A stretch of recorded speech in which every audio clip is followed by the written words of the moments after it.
nyangka nggak nyangka, karena emang dari awal kita punya mimpi lumayan besar, tapi nggak nyangkanya itu ya mulai dari saya goreng sendiri gitu ya, terus saya di depan TV mulai ngemas satu-satu, terus sekarang tiba-tiba udah sehari 60 kilo. Dalam 1 kilo itu jadi 4 bungkus. Nah kalau 60 kilo ya jadi berapa, 200-an bungkus lah kira-kira. Dengan harga berapa mas harga? Harga jualnya 15.000 satunya. Namanya sedekah, infak, nah gitu dilakukan aja, ibadah gitu ya.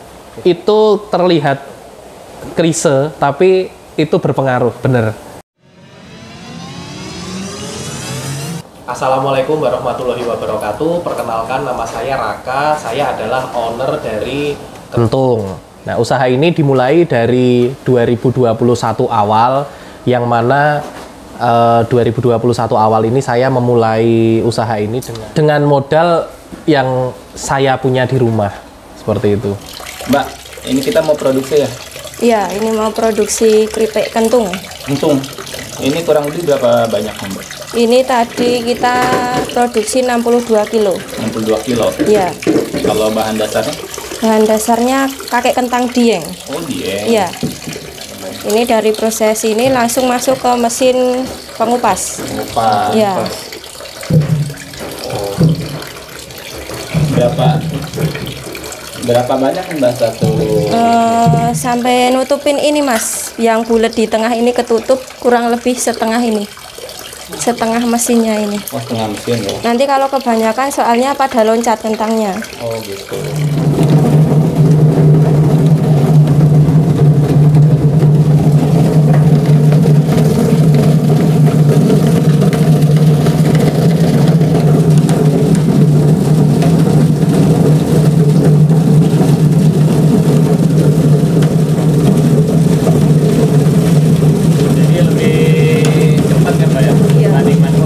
Daripada manual.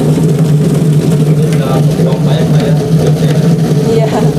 Ini kan sistemnya diparut, kayak diparut gitu loh, ngupasnya itu. Nah, dulu awal produksi itu kan sehari paling sekilo, 2 kilo. Pernah seminggu tuh cuma 5 kilo. Nah, itu masih harga kentang tuh kira-kira 10.000 lah kalau nggak salah. Nah, setelah 2 tahun berjalan harga kentang lumayan naik nih mas. Lumayan naik, sekarang itu di pasar udah menyentuh angka 15.000 sekilo. Nah, dulu 1 kilo itu cuman jadi 4 bungkus kayak gini, sekilo 4 bungkus. Nah, sekarang alhamdulillah berjalannya waktu, kita sehari udah produksi 60 kilo per hari, rutin ya. 60 kilo itu tiap hari 60 kilo, ya bisa dihitung sendiri sehari berapa pots yang kita jual. Dalam 1 kilo itu menghasilkan 4 ya mas ya? Dalam 1 kilo itu jadi 4 bungkus. Nah, kalau 60 kilo ya jadi berapa, 200-an bungkus lah kira-kira. Dengan harga berapa mas harga? Harga jualnya 15.000 satunya gitu. Mbak, ini ngupasnya berapa menit Mbak? Kurang lebih sekitar 1 menit sampai 1,5 menit mas. Berapa lama nih Mbak direndamnya? Direndamnya nanti sampai full, terus embernya pindah ke mesin pemotong. Kalau dikasih dalam air tuh tujuannya kenapa sih Mbak? Ini direndam ini, biar kentangnya tidak berubah warna. Kalau di suhu biasa kan nanti bisa kulitnya itu jadi coklat gitu loh mas. Oh gitu, jadi harus tetap di dalam air ya? Biar warnanya tetap kuning. Kalau udah full ganti ember lagi gitu. Ini berarti prosesnya cuci aja nih Mbak, nggak ada rendaman garam atau apa? Untuk terakhiran mas, kalau merendam garam sama baking sodanya kalau udah dipotong. Dari sini kemana nih Mbak? Ke mesin pemotong.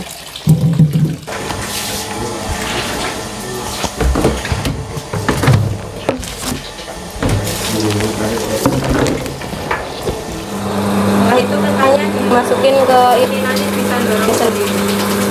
Oh, otomatis ya? Ya otomatis soalnya case-nya. Ini kalau dorong ke sini berapa kentang? Semuanya paling enggak, kalau enggak 3 ya 2. Oh, Tergantung ukuran kentangnya mas. Kalau besar kayak gini ya ya 2, kalau besar sekali ya 1, kalau kecil ya 3.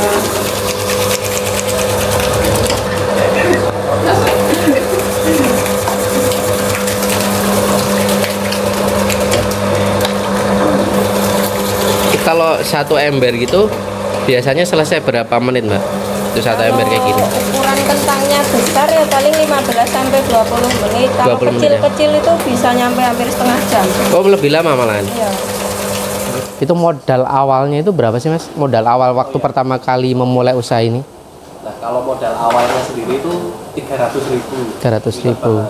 Jadi kentang 10 kilo, waktu itu kan 10 kilo tuh harganya 100.000. Terus kemasan itu 50.000. Terus mesin sealer itu 100.000, sama yang keempat bumbu itu 550.000. Jadi benar-benar saya tuh beli modal itu yang saya nggak punya. Kalau yang kayak wajan, kompor, toples itu semuanya udah ada di rumah, jadi nggak saya beli. Jadi saya beli yang nggak punya aja gitu. Ya ini ya Mas, hasil dari pemotongan kentang tadi. Ini tuh ketebalannya Mbak sama semua tuh gimana? Ketebalannya sama semua, ukurannya sama. Ini nanti dibilas atau gimana nih Mbak? Ini nanti kita cuci, proses pencuciannya 3 kali. 3 kali Setelah 3 kali pencucian, kita rendam pakai baking soda sama garam. Jadi berapa proses lagi nih Mbak nyampe produk ini jadi? Ini habis ini dicuci, kemudian direndam, habis itu proses ke penggorengan. Dipindah tuh Mbak? Iya, ini proses pencucian. Biasanya nyucinya gini Mas, biar kentangnya nggak pada nempel. Kayak nyuci baju ya? Iya, dikucek. Dikucek.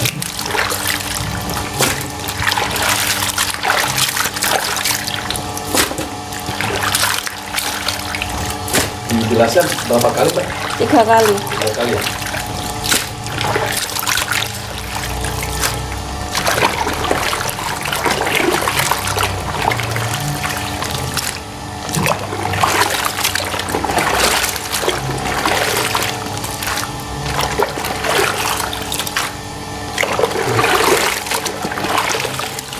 Bilasannya keberapa nih Mbak?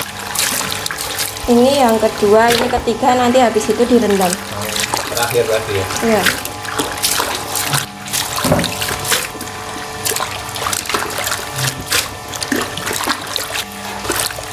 Sampai bersih gitu Mbak? Iya, kurang lebih gitu. Ini udah nih Mbak nih? Ya, ini udah proses pencucian. Yang ketiga kali direndam pakai baking soda sama garam. Ini terakhir ya Mbak ya? Takarannya garamnya kurang lebih 2 sendok makan, kalau baking sodanya kurang lebih 4 sendok makan. Itu fungsinya apa sih Mbak? Buat? Untuk baking sodanya itu fungsinya biar renyah Mas. Oh, biar renyah. Itu garam Mbak ya? Ya, Apa? garamnya kurang lebih 2 sendok makan.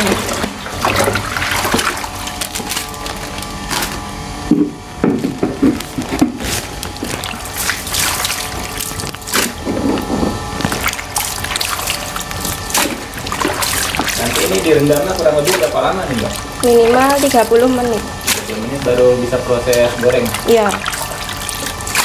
Dalam posisi ada air atau ditirisinnya gitu Mbak? Ini dalam posisi di ember masih ada airnya.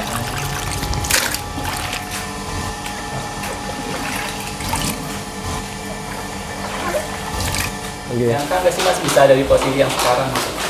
Iya, sebenarnya nyangka nggak nyangka. Jadi ibaratnya waktu itu memang karena kepepet Mas, usaha itu kepepet. Ya pokoknya waktu itu korban pandemi ya, korban pandemi. Terus jualannya mulai nggak laris, akhirnya ya udahlah dengan modal seadanya kita mulai dulu. Nah, nyangka nggak nyangka, karena emang dari awal kita punya mimpi lumayan besar, tapi nggak nyangkanya itu ya mulai dari saya goreng sendiri gitu ya, terus saya di depan TV mulai ngemas satu-satu, terus sekarang tiba-tiba udah sehari 60 kilo. Nah, ini udah perendaman 30 menit ya Mas, pakai baking soda sama garam. Kemudian ini ditiriskan. Jadi sebelum masuk penggorengan ditiriskan ya, Mbak? Ya, biar kadar airnya berkurang. Satu penggorengan satu wajan ini pakai 10 liter. Ini minyaknya ganti terus nggak sih Mbak tiap hari? Minyaknya kalau udah 2 kali penggorengan ganti, 2 hari sekali ganti. Untuk masuk ke penggorengan ini biasanya kurang lebih 2 kiloan mas. 2 kilo ya. Ini apinya kecil apa Apinya langsung besar. langsung besar ya? Nunggu panas dulu ya? Ya, mas kita mau masukin kentangnya sedikit demi sedikit.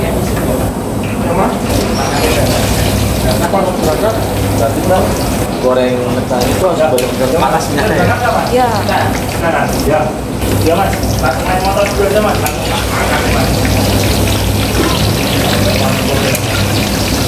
Berapa lama ini Mbak gorengnya, Mbak? kurang lebih 20 menit. 20 menit? Ya, Tandanya matang apa itu?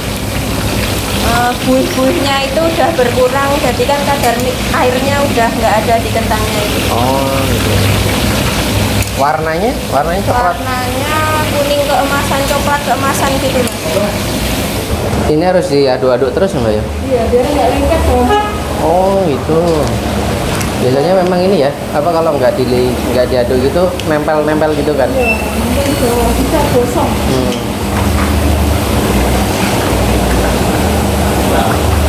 Nah ini udah mau matang, biasanya diginiin biar nggak pada nempel kentangnya.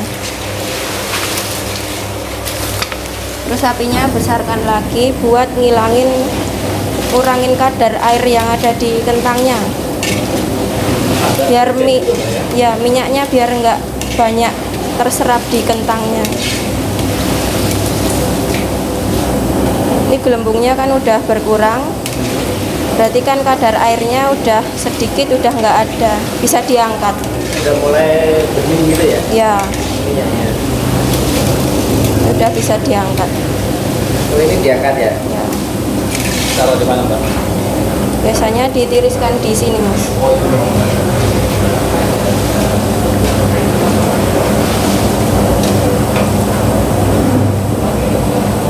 Ini rasanya cuman asin aja ya? Enggak, ini Gurih. rasanya rasa kentang. Rasa kentang gurih murni ya? tawar gitu ya. Soalnya kan garamnya cuma sedikit. Saya tuh nggak pernah berharap sebenarnya mas, nggak pernah berharap, artinya yaudah pokoknya jalan dulu aja gitu loh. Makanya dibilang nggak nyangka ya nggak nyangka juga gitu kan.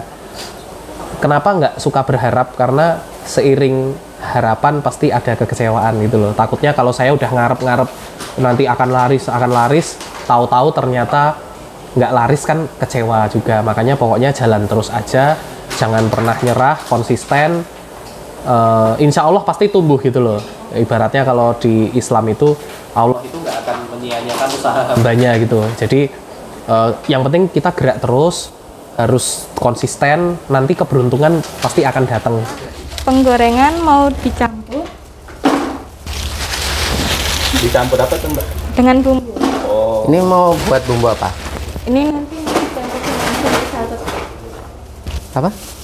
egg telur Salted asin. egg. Oh ya. telur asin. Heeh.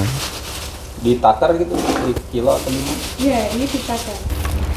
Ini satu lodonya buat 20 porsi. 20 bungkus berarti ya? Ya, 20 bungkus. Yang isinya 65 gram. 20 bungkus itu ini sampai full. Enggak, ini kalau untuk 20 bungkus itu, kalau untuk salted egg 1180 Gram. ya.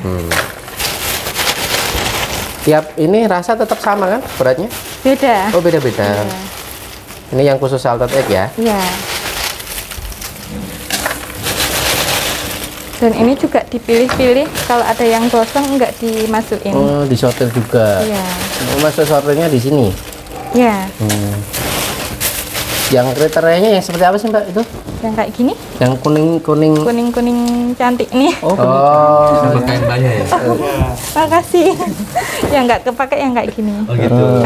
Mas, ini timbangannya segini. Ini untuk 20 porsi. Dan sekarang ya Timbangannya apa nih ukurannya? 1180 lebih sedikit. 1186. Itu untuk buat 20 2 bungkus. Ya. Setelah itu Mbak dikasih apa tuh? Dikasih bumbu dan ini ditimbang dulu. Oh, bumbunya mesti ditimbang juga? Iya. Itu berapa Mbak? Ini untuk 20 porsi 120 120 gram. Ya.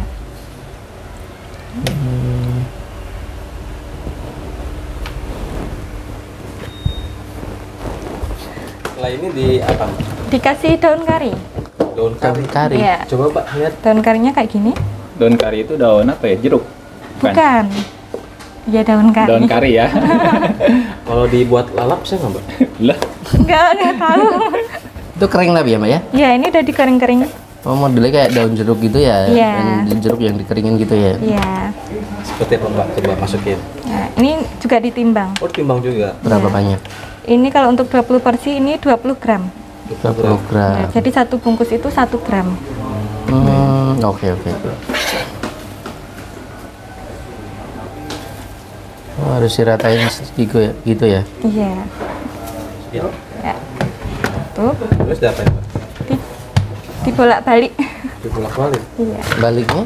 Manual. Ya, iya, Mas. Gitu. Saya pikir bolak-baliknya pakai mesin. Belum. Mudah-mudahan ya. Iya. nggak sambil goyang Mbak.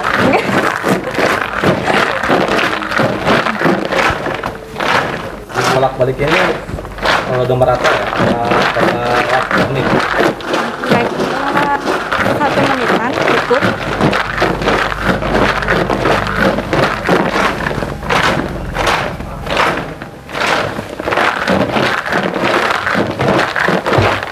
Udah.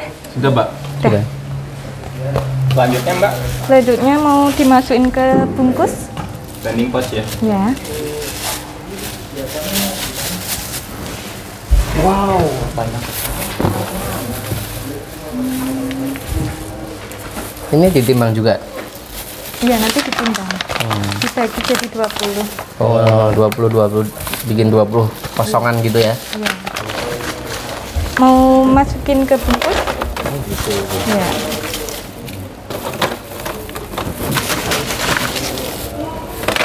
Kalau yang pas pertama ini feeling aja ya? Iya. Baru nanti dikurang-kurangin gitu? Iya. Ya. Ini satu bungkus isinya 65 gram. Satu buku ini 65 gram. 65 gram. Ditimbang ya Mbak ya.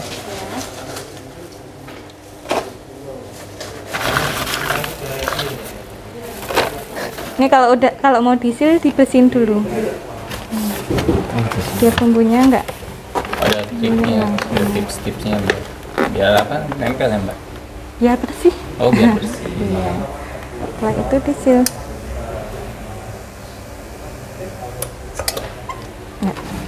Jadi Mbak. Nah, jadi. Oke ini udah jadi Mbak ya. Rasa Udah. apa Mbak? Ini rasa telur asin. Telur salted. asin ya. Ya. Cakep. Kan S2 ya? Terus beralih ke jualan. Ada nggak sih yang merendahkan? Sebenarnya kalau yang ngerendahin sih nggak ada Mas ya, karena sekarang pun yang S2 aja banyak yang jualan gitu loh sekarang. Gitu aja mungkin lagi kumpul-kumpul sama keluarga gitu ya. Oh ini S2 gitu. Oh S2 jualan kentang gitu aja sih mungkin. Ini yang mau tak prepare rasa ori dulu.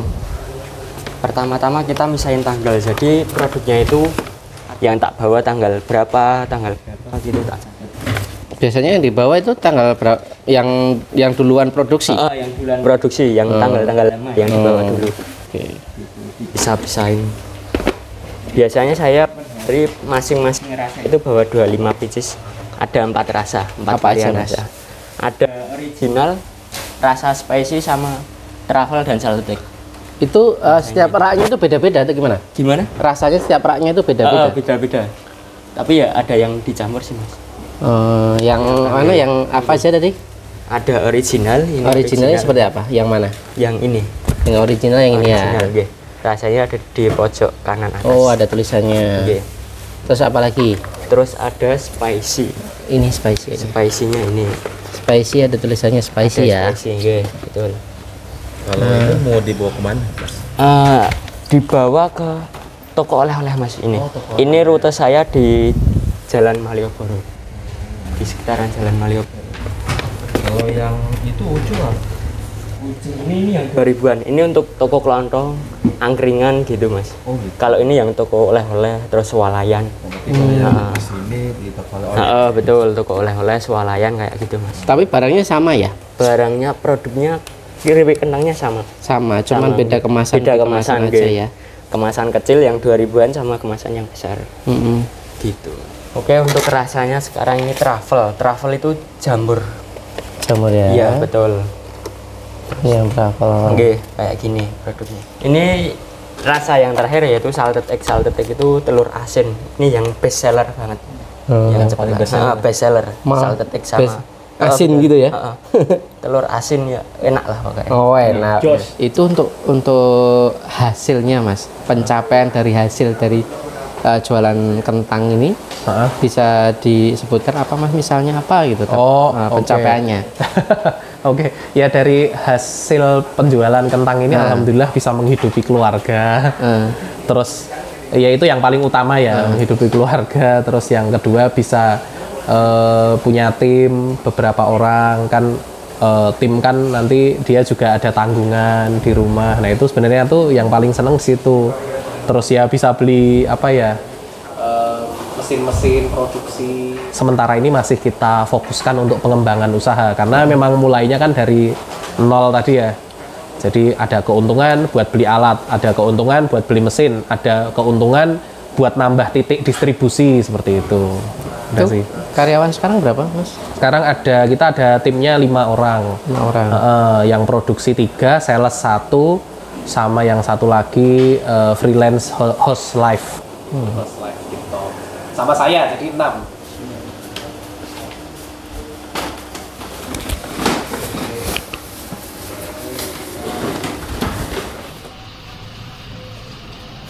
Ini bawaannya segini terus ya, Mas? Tiap hari ya, Mas? Oke. Tapi sesuai kebutuhan sih, Mas. Sesuai kebutuhan. Kalau yang tokonya butuh banyak ya lebih banyak. Biasanya tambah berat. Tambah berat. By request berarti, Mas ya? Iya, betul.